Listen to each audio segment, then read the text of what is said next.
Welcome to Amazing World Channel.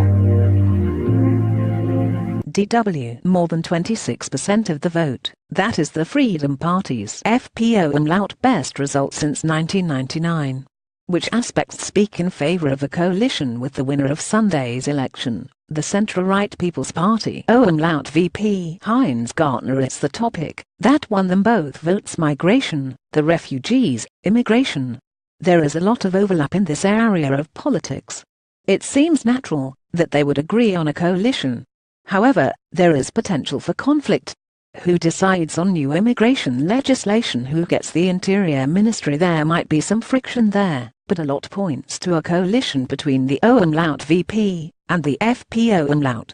Freedom Party supporters celebrate their strong showing in exit polls. Even the ÖVP VP's clear move to the right concerning refugee and migration policies under its young leader Sebastian Kurz did not come at the Freedom Party's expense.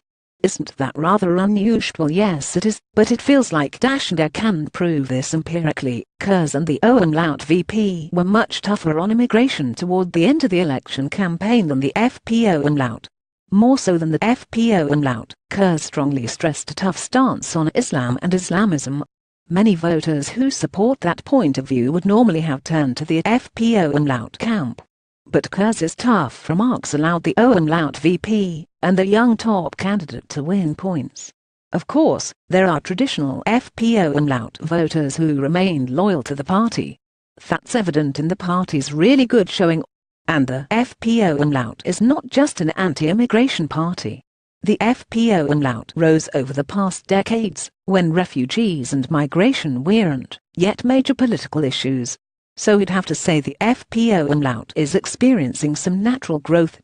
That's where it differs from other far-right parties in Europe that haven't been around for that long, like the Alternative for Germany oft.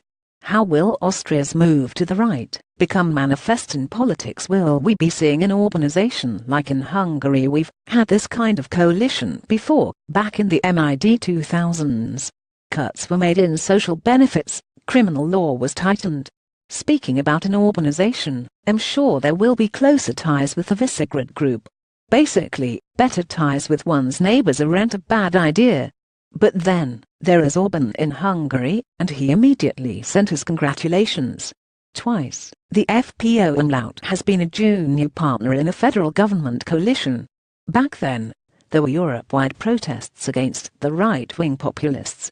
How normal has the party become for Austrian society? Totally normal. If you look at the political system, Austria is now a three-party system. For a very long time, Austria had a two-party system with the Social Democrats and the People's Party. With the rise of the FPÖ umlaut, it has become a three-party system, and that is here to stay. I don't expect the FPÖ umlaut to disappear. It has roots in Austrian society. Far-right populist parties are currently winning elections all over Europe.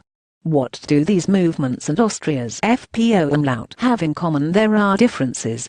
What they have in common, of course, is that they are all right-wing populist, and they cooperate in the European Parliament to give them a certain level of influence, for instance to allow them to submit joint drafts. But that does not mean they are all the same, ideology-wise. The FPÖ umlaut mainly differs from other right-wing populist parties, in that it wants to stay in the EU. Austria takes on the presidency of the EU next year, and the FPÖ umlaut knows it would be isolated if Austria held the presidency, while the FPÖ umlaut was advocating an exit. I suppose, however, that if the foreign minister is an FPÖ umlaut politician, both the party and Austria would be more isolated in the European Parliament. What also distinguishes the party from other far-right parties in Europe is its tradition in Austria.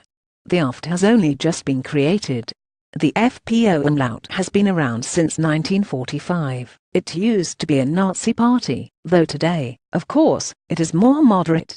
The FPÖ umlaut is no instant party created for a single occasion, that will then disappear again.